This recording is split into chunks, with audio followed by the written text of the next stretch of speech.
Hello friends, welcome to the channel.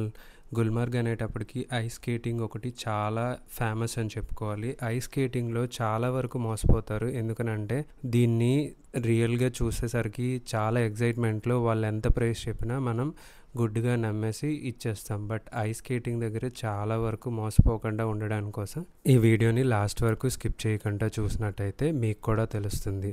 And నిజానికి మనం మాట్లాడుకున్నట్టయితే Gulmarg ice skating చేయాల్సినదే ఖచ్చితంగా. ఎందుకంటే చాలా సరదాగా ఉంటుంది, అలానే కొంచెం జాగ్రత్త కూడా వహించాలి. ఎందుకంటే అంత సులభం కాదు. పైగా మీరు ఎలా మోసపోకుండా ఉండాలో ఈ వీడియోలో డీటెయిల్గా నేను చెప్పబోతున్నాను. ఫస్ట్ గుల్మార్గ్లో ఐస్ స్కేటింగ్ గురించి మాట్లాడుకున్నట్టయితే ఈ ఐస్ స్కేటింగ్ అనేది సెటప్ అంతా చూడడానికి కొంచెం డిఫరెంట్గా ఉండేసరికి మనం ఎగ్జైట్మెంట్ అవుతాం. అండ్ చిన్న భయం కూడా ఉంటుంది, ఎలా చేయాలి ఫస్ట్ టైం కదా అని. అండ్ దాని గురించి భయపడాల్సిన అవసరం లేదు. వాళ్ళైతే మనల్ని హోల్డ్ చేసుకొని తీసుకెళ్తారు. చాలా జాగ్రత్తగా ఉన్నట్టయితే పడిపోయే ఛాన్సెస్ తక్కువ ఉంటాయి. బట్ నేనైతే మా బ్యాచ్లో ప్రతి ఒక్కరు కూడా ఆల్మోస్ట్ వన్స్ ఆర్ ట్వైస్ పడిపోయామండి. బట్ అంత దెబ్బలేం తగలేదు, ఎందుకంటే చిన్న దూరమే. ఐస్ స్కేటింగ్ జస్ట్ ఒక 100 మీటర్స్ డిస్టెన్స్ వరకే తీసుకెళ్తారు, అంతకన్నా ఎక్కువ డిస్టెన్స్ తీసుకెళ్ళరు. అండ్ వాళ్ళైతే 5 రౌండ్స్ 6 రౌండ్స్ మొత్తం మీకు 1 అవర్ చేస్తాం, 2 అవర్స్ చేస్తాం ఈ ఐస్ స్కేటింగ్ అని చార్జ్ చేయడానికి చూస్తారు. పర్ పర్సన్ 2500 3000 అని స్టార్ట్ చేస్తారు. సో మేమైతే 6 మెంబర్స్ వెళ్ళాం. ఈ 6 మెంబర్స్ అందరం కలిసి 2000 పే చేసి 6 మెంబర్స్ కూడా ఈ ఐస్ స్కేటింగ్ని ఎక్స్పీరియన్స్ చేసాం. ఎందుకనంటే ఈ ఐస్ స్కేటింగ్ మాకు ఎవరికి ఆల్రెడీ టచ్ లేదు. మనమైతే జస్ట్ 10 మినిట్స్ కన్నా ఎక్కువసేపు చేయలేము కూడా. ఎందుకంటే ఆల్రెడీ వన్స్ ఆర్ ట్వైస్ పడిపోయేసరికి ఇంకా వద్దురా నాయన అన్నట్టు ఉంటాం. ఖచ్చితంగా దీంట్లో ఫొటోస్ మాత్రం తీసుకోవడం మిస్ అవ్వద్దు, ఫొటోస్ అండ్ వీడియోస్. ఎందుకంటే అవే ఫ్యూచర్లో మనకి ఫన్ మెమరీస్ అవుతాయి. సో దీంట్లో తీసుకోవాల్సిన జాగ్రత్తలు ఏంటంటే ఖచ్చితంగా బ్యాలెన్సింగ్ అనేది చాలా అవసరం. మీరు బాడీని ఫ్రంట్కి బ్యాలెన్స్ చేస్తూ వెళ్ళాలి. అలా చేసినట్టయితే పడకుండా ఈజీగా లెర్న్ చేసుకోవచ్చు. అలానే ఐస్ స్కేటింగ్ రేట్లు ముందుగా చెప్పినట్టు పర్ పర్సన్ 500 మ్యాక్స్, అంతకన్నా ఎక్కువ స్పెండ్ చేయకండి. అది కూడా 15-20 మినిట్స్లో స్కేటింగ్ అయిపోతుంది. అంతకన్నా ఎక్కువ డిమాండ్ చేసినా కూడా ఇవ్వడానికి అవాయిడ్ చేయడం మంచిది. అండ్ చాలా ఆప్షన్స్ ఉంటాయి, ఒకరు కాకపోతే ఇంకోళ్ళు అన్నట్టు ట్రై చేయండి. అలానే స్కేట్స్ రెంటల్, గైడ్ ఛార్జెస్ అని పేర్లతో అదనపు డబ్బులు ఛార్జ్ చేయడానికి చూస్తారు. ఇటువంటి వాటికి ఖచ్చితంగా మోసపోవద్దు. అండ్ కొందరు నిర్వాహకులు అయితే కొత్త వారికి అధిక ధరలు కూడా చెప్తారు. ఎందుకనంటే స్కేట్స్ తగిన రకం కాకపోవడం వల్ల సరైన అనుభవం రాదు. అండ్ ఈ గ్లాసెస్ వేసుకోవాలి, ఈ గ్లౌజెస్ వేసుకోవాలి, అండ్ ఈ జాకెట్స్ కూడా వేసుకోండి, అండ్ మేమైతే ఫొటోస్ తీస్తాం అని ఎడిషనల్ ఛార్జెస్ చేయడానికి చూస్తారు. బట్ ఇవన్నీ ఇంక్లూడ్ చేసుకొని ముందుగా మీరు మాట్లాడుకోవడం మంచిది. అండ్ ముందుగా శిక్షణ తీసుకోవడం కోసం ఒక 10-15 మినిట్స్ మీకు ట్రైన్ చేస్తాం, సో గైడ్ ఛార్జెస్ కూడా ఉంటాయి అన్నట్టు అడుగుతారు. అండ్ దీనికి కావాల్సిన డ్రెస్ కూడా మేము ప్రొవైడ్ చేస్తామని అంటారు. ఇలాంటి మోసాలకి ఎటువంటి పరిస్థితి లేకుండా మీరైతే నో చెప్పండి. మీరు వేసుకున్న డ్రెస్సెస్ సరిపోతాయి. అలానే వాళ్ళు ఎంత ట్రైన్ చేసినా కూడా మనం 20 మినిట్స్లో ఏది నేర్చుకోలేం. సో ఖచ్చితంగా ఒక 10 మినిట్స్ ఎక్స్పీరియన్స్ చేసి మూవ్ ఆన్ అవ్వడం చాలా బెటర్. అండ్ మీరు ఈ వీడియోలో చూసినట్టయితే మేము పడ్డ కష్టాలు కూడా మీకు కూడా తెలుస్తాయి. ఎందుకంటే ఆల్మోస్ట్ ప్రతి ఒక్కళ్ళం కింద పడే లేచి ట్రై చేసాం. బట్ అంత గుడ్ ఎక్స్పీరియన్స్ కాదని చెప్పుకోవాలి. ఏదో కొందరు అయితే కొంచెం ఒక 2 మినిట్స్ ఆర్ 3 మినిట్స్ బ్యాలెన్స్ చేయగలిగారు. మోస్ట్లీ ఈ వీడియోస్ చూసినట్టయితే ప్రతి ఒక్కళ్ళం కింద పడే లేచి నేర్చుకున్నాం.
ఎవరైతే ఓవర్ ఎక్సైటెడ్గా ఉంటారో స్కేటింగ్ చేయాలనేవారు వాళ్ళే చేయడం మంచిది. మీకు ఇంట్రెస్ట్ లేనట్టయితే ఖచ్చితంగా అవాయిడ్ చేయండి. ఎందుకంటే అన్నెసరీగా దెబ్బలు తగిలించుకోవడం మంచిది కాదు కదా. అండ్ మీరు కూడా మీ జర్నీలో చాలా ప్లేసెస్ ఇంకా తిరగాల్సినవి ఉన్నాయి. మీకు కానీ ఇంట్రెస్ట్ లేదు అని అనుకున్నట్టయితే మీ పార్ట్నర్ చేసేటప్పుడు మీరు చూస్తూ వీడియోస్ తీసుకోవడం, అలానే ఖచ్చితంగా ఈ మంచు ప్రాంతంలో సరదాగా ఆడుకోవడం ఇంకా బెటర్ అని చెప్పుకోవాలి. దీనికంటే ఆల్రెడీ ఇక్కడ జిప్ లైనింగ్ కూడా ఉంది. ఆ యాక్టివిటీస్ని కూడా మీరు ఎక్స్పీరియన్స్ చేయొచ్చు ఇంకా సేఫ్గా అని చెప్పుకోవచ్చు. గుల్మార్గ్లో ఐస్ స్కేటింగ్ ఖరీదైనదే కాకుండా కొంతమందికి కష్టమైనది కాకూడదని ఈ ఇన్ఫర్మేషన్ మీకు ప్రొవైడ్ చేస్తున్నాను. ఈ వీడియో మీకు నచ్చినట్టయితే ఒక లైక్ చేయండి, మీ అభిప్రాయాల్ని కామెంట్ చేయండి, మీ ఫ్రెండ్స్ అండ్ ఫ్యామిలీ మెంబర్స్తో ఈ వీడియో షేర్ చేయడం మర్చిపోవద్దు. అలానే మరికొన్ని వీడియోస్ కోసం మన ఛానల్ని సబ్స్క్రైబ్ చేసుకోవడం కూడా మర్చిపోవద్దు.